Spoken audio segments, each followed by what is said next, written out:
MT media Odisha को subscribe करें, bell icon को जरूर दबाएं। मेरे मुरब्बी मुकर्रम उस्ताद मोहतरम जनाब हजरत मौलाना सैयद अब्दुल रशीद साहब कासमी दामत बरकातुहुल आलिया से आजीजाना दरख्वास्त करूंगा, हजरत वाला तशरीफ लाएं, अपने नसीहाना खिताबत से सामाइन के कुलूब को महफूज फरमाएं।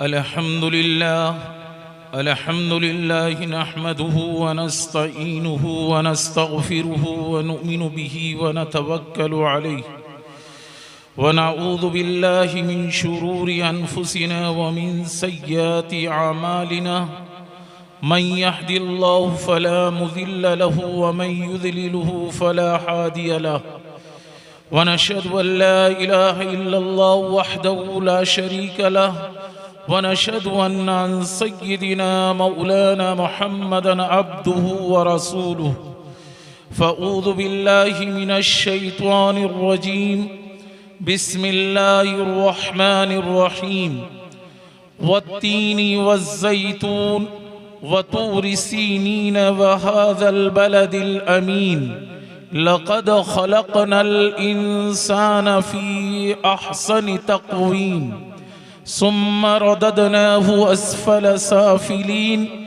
इल्लल्लज़ीना आमनू व अमिलुस्सॉलिहाति फलहुम अज्रुन गैरु ममनून फमा युकज़्ज़िबुक बअदु बिद्दीन अलैहिस्सलाहु बिअहकमिल हाकिमीन सदक़ल्लाहु मौलानल अज़ीम व सदक़ रसूलुहुन नबिय्युल करीम क़ाल नबी सल्लल्लाहु अलैहि वसल्लम अल जन्नतु तहता अक़दामिल उम्महाति औ कमा क़ाल अलैहि सलातु तस्लीम अल्लाहुम्मा सल्लि अला मुहम्मदिन नबील उम्मी व अला आलिहि व बारिक व सल्लिम अल्लाहुम्मा सल्लि अला मुहम्मदिन व अला आलि मुहम्मद कमा सल्लैत अला इब्राहीम व अला आलि इब्राहीम इन्नका हमीदुम मजीद अल्लाहुम्मा बारिक अला मुहम्मदिन व अला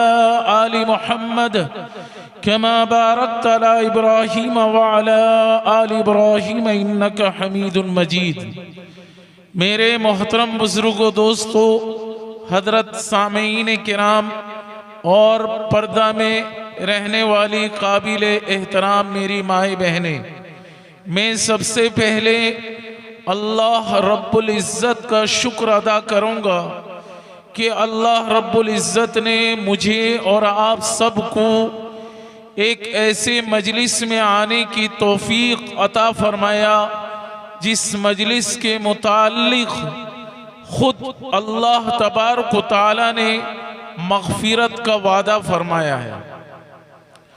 और मैं इन घर वालों को मुबारकबाद पेश करता हूँ कि घर वालों को अल्लाह ने ऐसी नूरानी मजलिस सजाने की तौफीक अता फरमाया जिस मजलिस के मुताल्लिक जनाब मुहम्मदुर रसूलुल्लाह सल्लल्लाहु अलैहि वसल्लम ने फरमाया कि ऐसे मजलिस में शिरकत करने वाले, ऐसे मजलिस से कान लगाकर सुनने वाले जो हमारी माएँ बहनें हैं जो घर में सुनती हैं, अल्लाह रब्बुल इज़्ज़त इस सुनने की वजह से उनकी मग़फ़िरत फरमा देते हैं।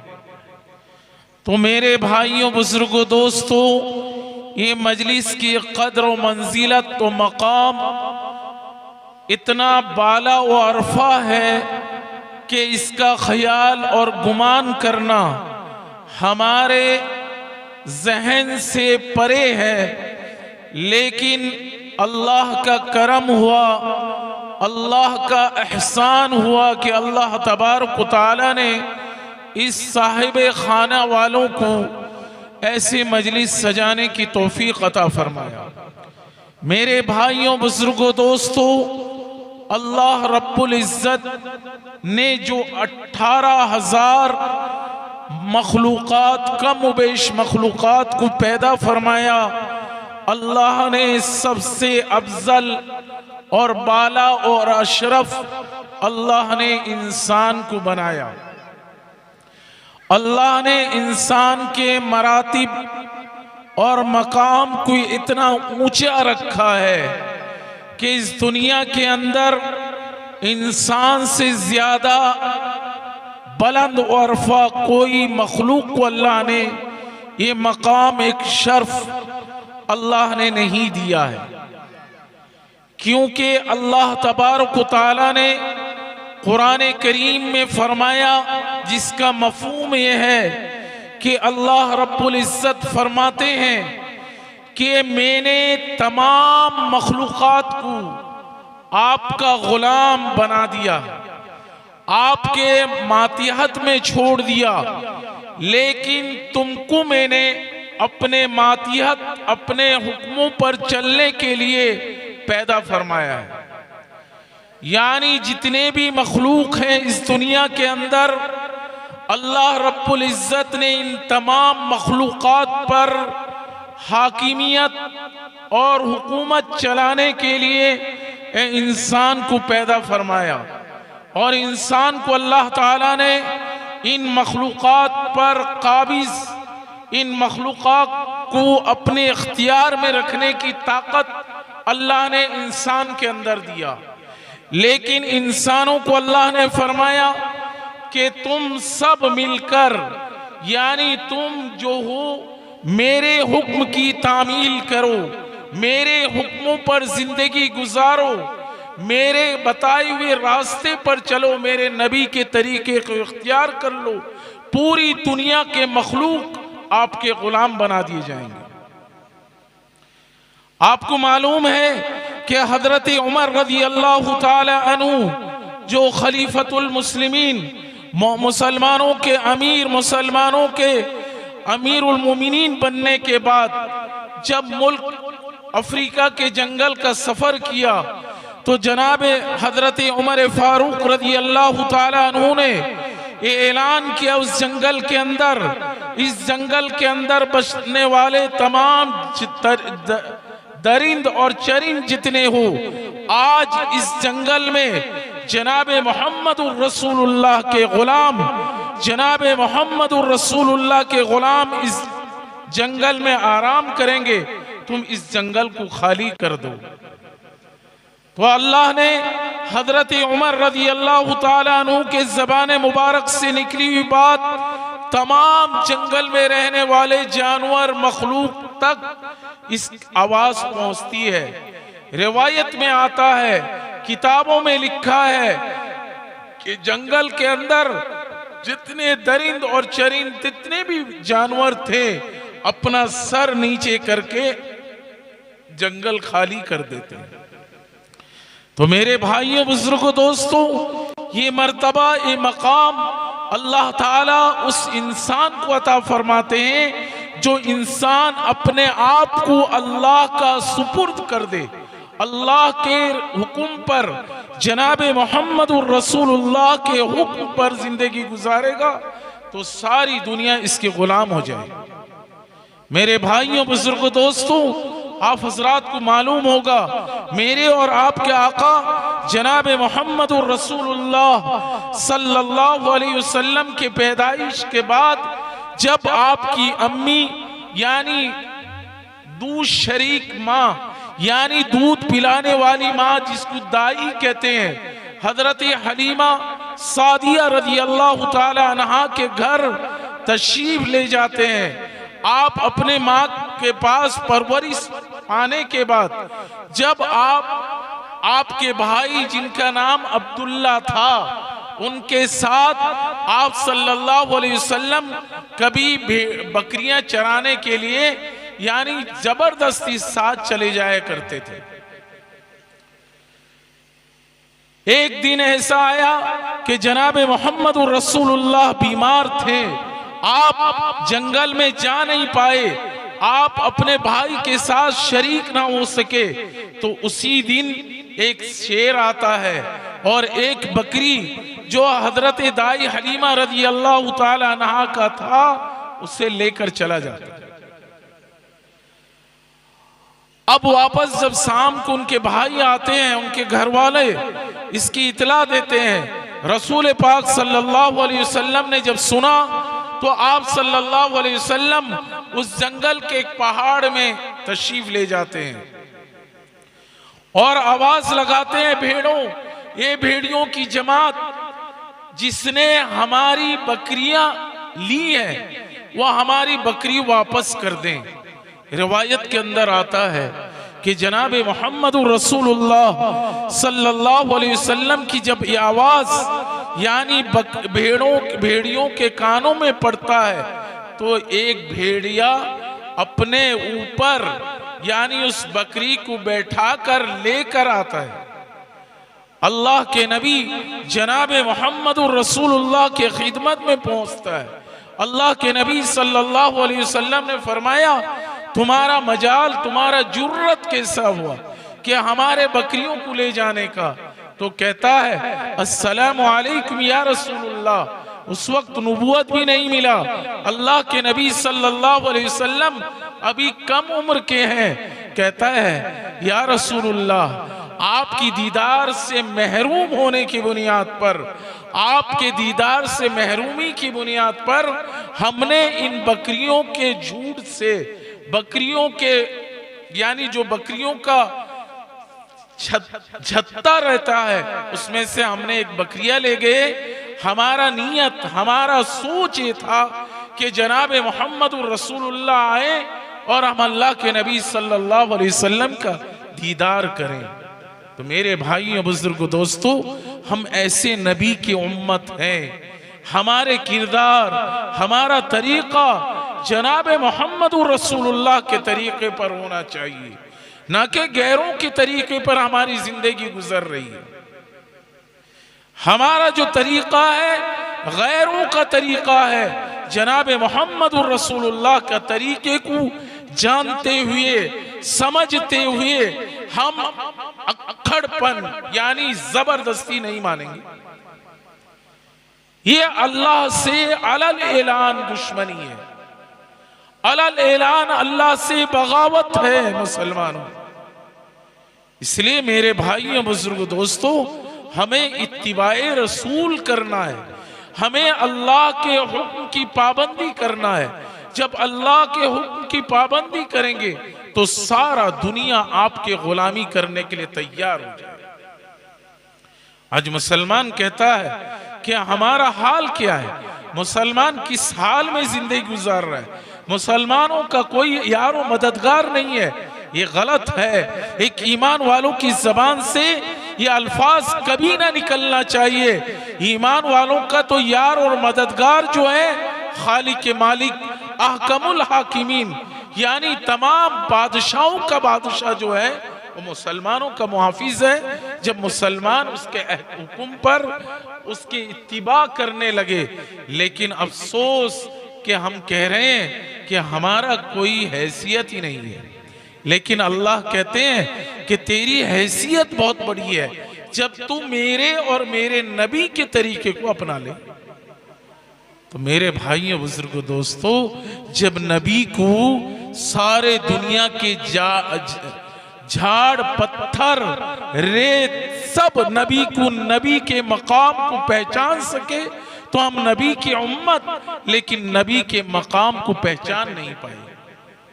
एक मर्तबा मेरे और आपके आका जनाब मोहम्मद रसूलुल्लाह सल्लल्लाहु अलैहि वसल्लम एक सफर में तशरीफ ले जा रहे थे।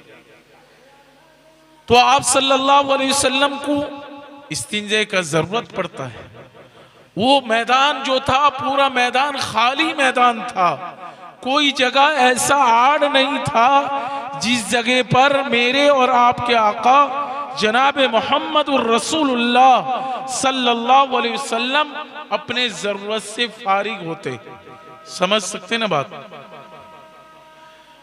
तो मेरे और आपके आका जनाब मोहम्मद रसूलुल्लाह सल्लल्लाहु अलैहि वसल्लम ने एक सहाबी से फरमाया कि उस झाड़ से जाकर कहो कि मोहम्मद रसूलुल्लाह कज़ाए हाजत अपनी जरूरत पूरा करना चाहते हैं, वो दरख्त जितनी झाड़ है वो एक जगह जमा हो जाए। अल्लाह के नबी ने फरमाया, साहबा किराम रिज़वानुल्लाहि ताला अजमईन ने जब ये अल्फाज झाड़ों के सामने कहा, हदीस के अंदर आता है तमाम झाड़ एक जगह आकर क्या होते हैं, जमा हो जाते हैं, यानी पर्दा फरमा लेते हैं। तो जनाब मोहम्मद रसूलुल्लाह को झाड़ पहचान पाए, दुनिया का दरख्त पहचाना, जानवर अल्लाह के नबी को पहचाने, लेकिन मैं और आप पहचाने नहीं। अफसोस का मकाम है। एक मर्तबा मेरे और आपके आका जनाब मोहम्मद रसूलुल्लाह का एक रास्ते से गुजर हुआ, तो रास्ते में एक यहूदी से मुलाकात हो जाती है। मेरे नबी सल्लल्लाहु अलैहि वसल्लम को हमेशा इस बात का फिक्र रहता कि कोई भी एक आदमी जहन्नम में न चला जाए। अल्लाह के नबी को हर वक्त फिक्र। आप तो सुनते हैं, बारहा उलमाए किराम से सुने होंगे कि जनाब मोहम्मद रसूलुल्लाह के इंतकाल के वक्त भी अल्लाह के नबी को अपनी उम्मत का फिक्र था, लेकिन उम्मत को जनाब मोहम्मद रसूलुल्लाह के तरीके का जरा भी फिक्र नहीं है। हमारा तरीका, हमारा किरदार, हमारा बोलना चालना, हमारा रहन सहन कैसा है, जो नबी से हटकर हमारी जिंदगी गुजर रही है। तो अल्लाह के नबी सल्लल्लाहु अलैहि वसल्लम से उस यहूदी से मुलाकात होती है। तो अल्लाह के नबी मौका महल हमेशा, यानी दूसरे को अल्लाह के वहदानियत का, अल्लाह के एक होने की दावत पेश करते थे। उस यहूदी को जब दावत पेश किया कि एक अल्लाह को मान लो और मुझे अल्लाह का नबी तस्लीम कर लो, अल्लाह तुम्हें दुनिया में भी कामयाब और आखिरत भी कामयाब हो जाएगी।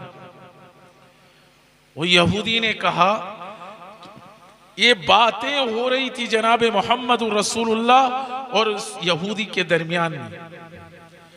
तो इतने में एक आदमी उस रास्ते से एक मरा हुआ, यानी जिसको आज हम और आप अपनी जबान में गोदी सांप कहते हैं, उस वक्त लोग उसका इस्तेमाल करते थे, यानी उसको खा लेते थे। एक आदमी उधर से गुजर रहा था, तो यहूदी ने कहा कि या रसूलुल्लाह, आप जिस बात के तस्दीक करने, जिस बात की गवाही देने को कह रहे हैं, मैं इसको कैसा तस्लीम कर लूं कि अब अल्लाह के नबी हैं, अल्लाह एक है, लेकिन एक शर्त मेरा ये है कि ये आदमी जो जानवर को अपने कंधे पर बैठा कर लेके जा रहा है, यानी मरा हुआ था, वो कहने लगा जब उस मरा हुआ गोदी इस बात का गवाही दे दे कि आप अल्लाह के नबी हैं, तो मैं क्या करूंगा, मैं इस बात को आपको मान लूंगा, आप अल्लाह के नबी हैं। तो कहते हैं उस जानवर को जब जमीन पर लिटाया गया, तो जनाब मोहम्मद रसूलुल्लाह सल्लल्लाहु अलैहि वसल्लम ने फरमाया, मैं कौन हूं? किससे कह रहे हैं? यानी मरे हुए जानवर से। हम तो उससे बेहतर है ना, मरे हुए से तो जिंदा हैं हम, लेकिन मैं और आप आज जिंदा नहीं है, क्योंकि अल्लाह के नबी जनाब मोहम्मद रसूलुल्लाह ने फरमाया, वो शख्स जिंदा है जिसका जबान जिक्रुल्लाह से तर हो, वो कल्ब आपका जिंदा है जिस कल्ब से आप अल्लाह का जिक्र करने वाले हो। जब जिक्र नहीं है, जबान पर अल्लाह अल्लाह नहीं है, इस्तग़फ़ार की कसरत नहीं है, तो मैं भी मुर्दे में शुमार हूं। तो अल्लाह के नबी ने फरमाया, मैं कौन हूं? वो शख्स यानी मरा हुआ जानवर, रिवायत के अंदर आता है, हदीस में आता है कि जरा से यानी सर उठाता है, सबसे पहले कहता है अस्सलामु अलैकुम या रसूलुल्लाह, लब्बैक व सादैक, या रसूलुल्लाह मैं हाजिर हूं। अल्लाह के नबी को कहता है कि आप अल्लाह के नबी हैं,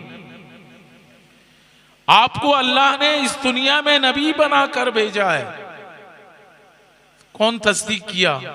मरा हुआ जानवर अल्लाह के नबी का तस्दीक कर रहा है कि आप अल्लाह के नबी हैं, आप क़यामत के दिन शफाअत करने के मालिक हैं, आप हौज़े कौसर के मालिक हैं। वो जानवर इस बात की गवाही दे रहा है, मरा हुआ जानवर। लेकिन हम जिंदा हैं, लेकिन अल्लाह के नबी के बातों से मोहब्बत, ना अल्लाह के नबी के अफ़ाल से हमें मोहब्बत, ना अल्लाह के नबी के अक़वाल से मोहब्बत। मेरे भाइयों, अल्लाह के नबी से ज़रा से मोहब्बत अगर है तो हम सबों को तौबा करके अल्लाह और उसके रसूल की इताअत करना ज़रूरी है।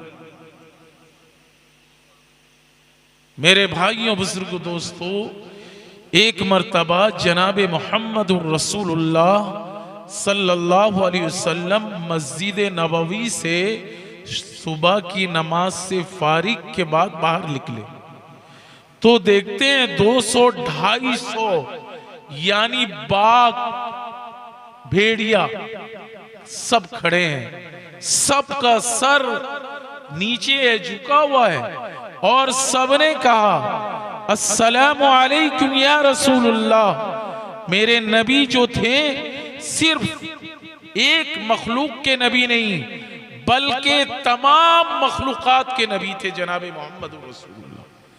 यहां तक के दरख्त भी आप सल्लल्लाहु अलैहि वसल्लम को सलाम पेश करते, पत्थर भी आपको सलाम पेश करते। आप जब धूप में रेतीली जमीन पर चलते तो दरख्त भी आपका साया बनता हुआ चला जाता।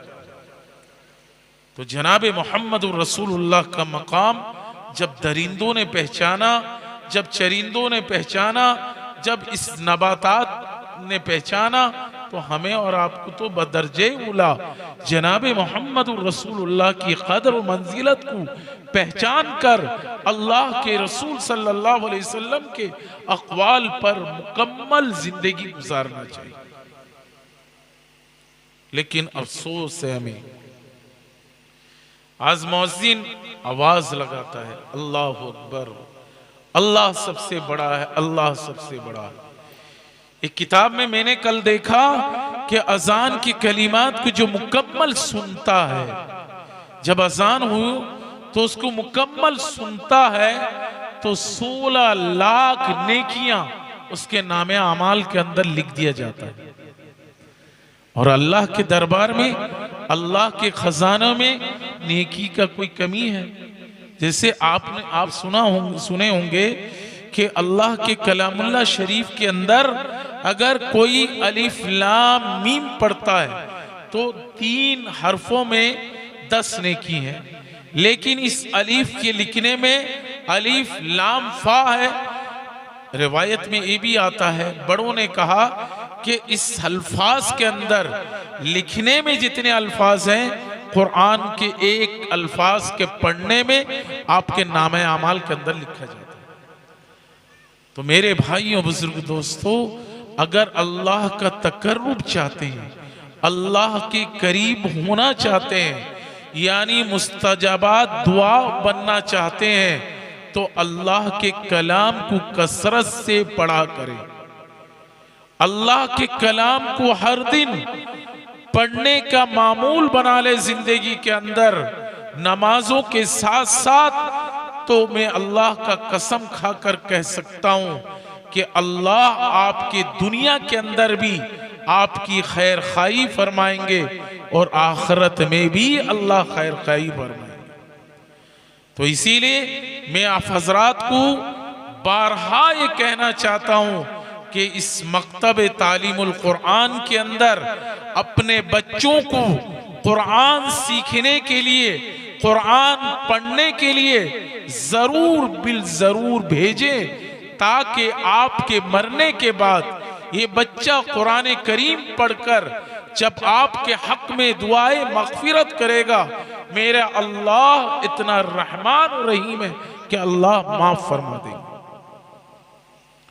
एक आदमी शराबी था, यानी शराब का आदी, और शराब पीने वालों के बारे में वईदें, हजारों वईदें हैं, लेकिन फिर भी उस आदमी ने, उसके दिल में, उस शराबी के दिल में एक बात उसने ठान लिया कि मैं अपना बच्चा जब जरा से बड़ा होगा उसको मदरसे में कुरान करीम पढ़ने के लिए भेज दूंगा, क्योंकि कुरान अल्लाह का कलाम है। उसके दिल में चला था।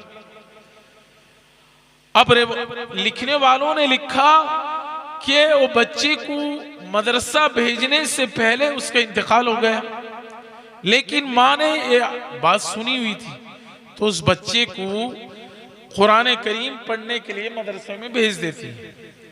जब मदरसे में बच्चा जाता है तो सबसे पहले एक बच्चे को ये सिखाया जाता है कि अऊज़ु बिल्लाहि मिनश शैतानिर रजीम पढ़ाते हैं कि नहीं उस्ताद, फिर बिस्मिल्लाहिर्रहमानिर्रहीम पढ़ाते हैं। जब ये बच्चा अपनी तुतली जबान से अल्लाह का कलाम पढ़ता है, यानी बिस्मिल्लाहिर्रहमानिर्रहीम पढ़ता है, तो अल्लाह के यानी अल्लाह जब इस अल्फाज को सुनते हैं, अल्लाह फरिश्तों को हुक्म देते हैं कि उसका लड़के ने ये पढ़ा कि अल्लाह बहुत बड़ा मेहरबान, बहुत ज्यादा रहम करने वाला है, उसके वालिद के कब्र में जो अजाब है उसे खत्म कर दिया जाए। तो आज अफसोस के साथ मैं आप हजरात के सामने ये बात बड़ी जिम्मेदारी से कहता हूं कि अपने बच्चों को कुरान करीम जरूर पढ़ाएं और बच्चों को ये तालीम दें कि जिस जगह जिस मकाम पर भी तुम हो तो कुरान करीम पढ़ने की वजह से अल्लाह की तकर्रुब, अल्लाह तबारक व तआला कुरान पढ़ने की वजह से आपको दुनिया में भी कामयाब और आखिरत में भी कामयाब हो जाएगा। आपके सामने एक कारगुजारी बताता हूं, यानी शाहीन एकेडमी एक है जिसके अंदर बच्चे यानी नीट का एग्जाम की तैयारी करते हैं, जो डॉक्टरी पढ़ने के लिए, बड़े बड़े इंजीनियर, बड़े बड़े पोस्ट में जाने के लिए।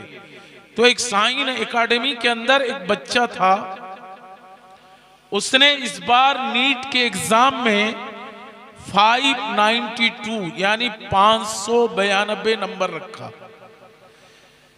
जो 720 नंबर होता है नीट का, जिसमें से उसने 600 नंबर रखा।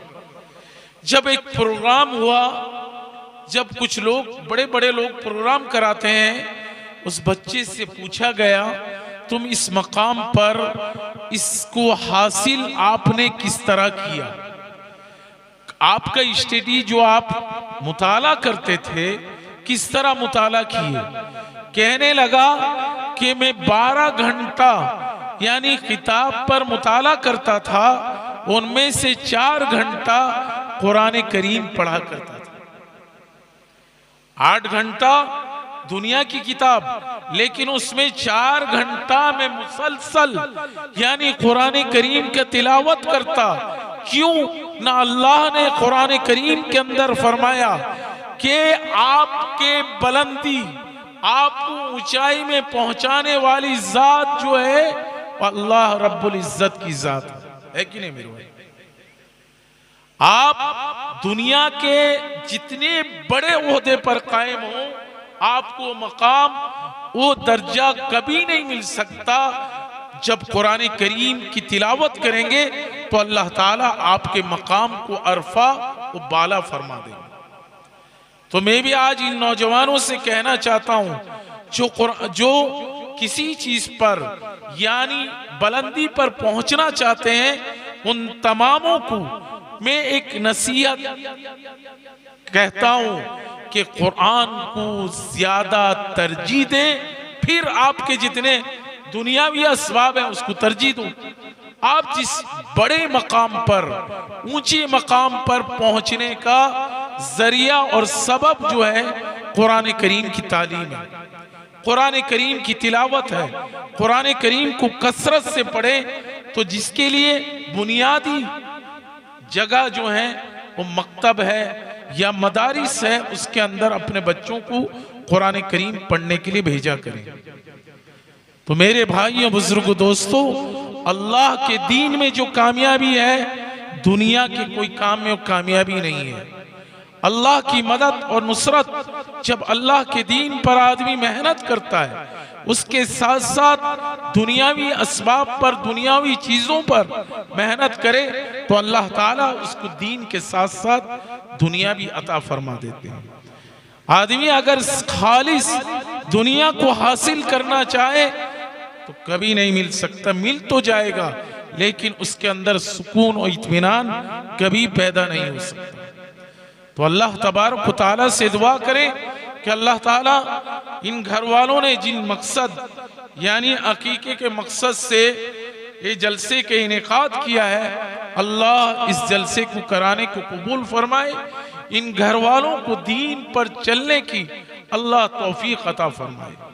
मेरे भाइयों बुजुर्गों दोस्तों, दीन को मजबूती से पकड़ लो, दुनिया में भी कामयाब आखिरत में भी कामयाब है। अल्लाह ताला से दुआ करें कि अल्लाह ताला मुझे कहने से ज़्यादा अमल की तौफीक अता फरमाए, क्योंकि हमारे बड़े मुरब्बी जनाब हज़रत हाफिज़ कारी बिलाल साहब सिद्दीकी दामत बरकातुम आ चुके हैं और हमारे शायर इस्लाम यानी पूरे हिंदुस्तान के अंदर अशार पढ़कर ये जो दिल से पढ़ते हैं उसका असर भी होता है। सीरत कलाम पढ़ते हैं नज़्म, और उसके अंदर जनाब मोहम्मद रसूलुल्लाह की सीरत पढ़ते हैं, बहुत ही ज़बरदस्त पढ़ते हैं। इसीलिए मजलिस बड़ा जम कर बैठे, क्योंकि इतने बड़े शायर जो पूरे हिंदुस्तान में जाते हैं वो आपकी खिदमत में आ गए। हमारी बहुत बड़ी खुशनसीबी है, सादत बख्त ये है कि हज़रत आए हुए हैं। अल्लाह ताला से दुआ करें कि अल्लाह ताला अमल की तौफीक अता फरमाए। वमा अलैना इल्लल बलाग।